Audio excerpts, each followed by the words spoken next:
छत्तीसगढ़ के पूर्व सीएम रमन सिंह ने दंतेवाड़ा में हुई नक्सली घटना की निंदा की है। रमन सिंह ने सुरक्षा को लेकर राज्य सरकार को घेरा है। रमन सिंह ने ये कहा है कि सरकार विधायक को सुरक्षा देने में असफल रही। पूरा बस्तर नक्सलियों की चुंगल में है। लगातार नक्सली हमले हो रहे हैं, लेकिन सरकार सुरक्षा देने में असफल है। रमन सिंह ने भीमा मंडावी की मौत को लेकर सियासी साजिश की आशंका जताई है। रमन सिंह ने ये कहा कि वे उच्च स्तरीय जांच की मांग करेंगे। उन्होंने ये भी कहा है कि आतंकवाद और नक्सलवाद से बीजेपी डरती नहीं है।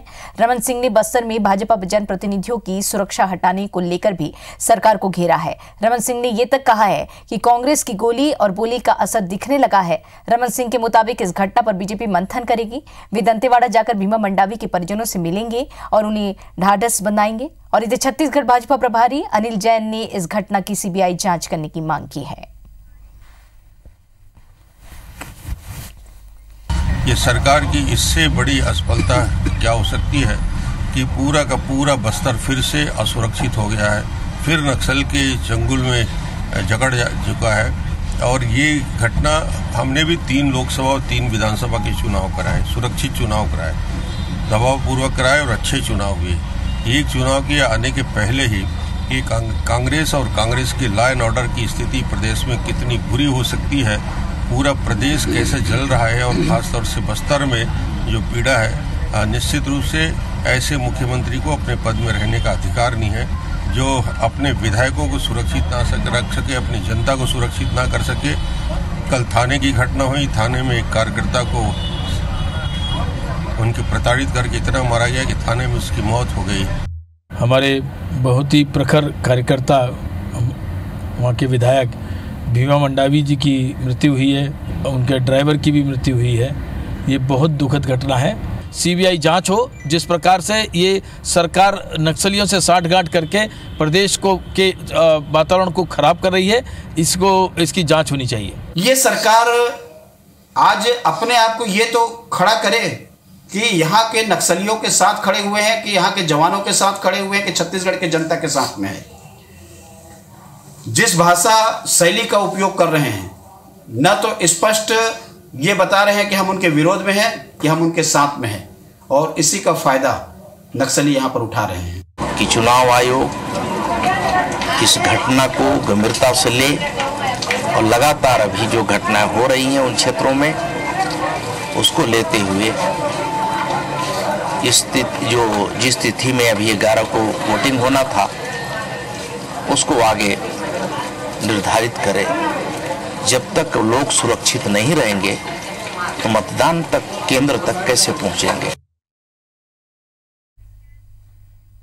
और इस खबर पर ज्यादा जानकारी के लिए सीधे रुख करते हैं मेरी सहयोगी नेहा किशरवानी का, जो ज्यादा जानकारी देंगी। नेहा, कल दंतेवाड़ा में जो नक्सली हमला हुआ है बीजेपी के विधायक के काफिले में, तो उसमें हमने हमारे बीजेपी विधायक भीमा मंडावी को खो दिया है। आज उनका अंतिम संस्कार, अंतिम दर्शन होने वाला है। क्या कुछ जानकारी इस बारे में?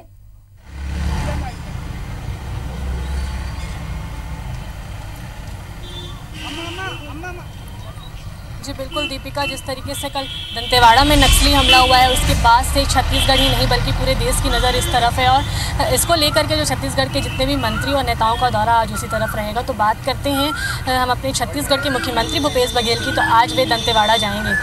पहले ही उनका जो राजनांदगांव, कांकेर और दुर्ग जिले का जो कार्यक्रम था उसको निरस्त करते हुए सबसे पहले आज वे दंतेवाड़ा जाएंगे। तो सुबह रायपुर के निजी हेलीकॉप्टर से आज 9:45 में वे दंतेवाड़ा के लिए निकलेंगे। दंतेवाड़ा में आज जो कानून और व्यवस्था को लेकर के समीक्षा बैठक ली गई है, जिसमें वे शामिल होंगे। और इसी तरीके से बात करें छत्तीसगढ़ के पूर्व मुख्यमंत्री और नेता प्रतिपक्ष धर्मलाल कौशिक और जो विक्रम उसेंडी सहित आज सभी जो है दंतेवाड़ा जाएंगे।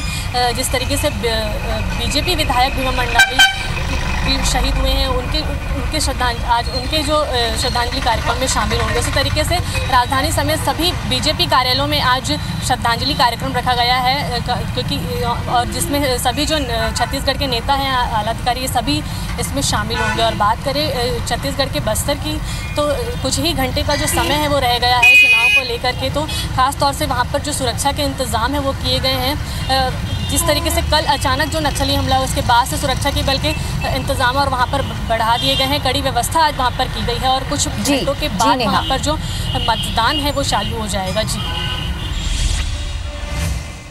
चलिए नेहा, तमाम जानकारी के लिए शुक्रिया आपका।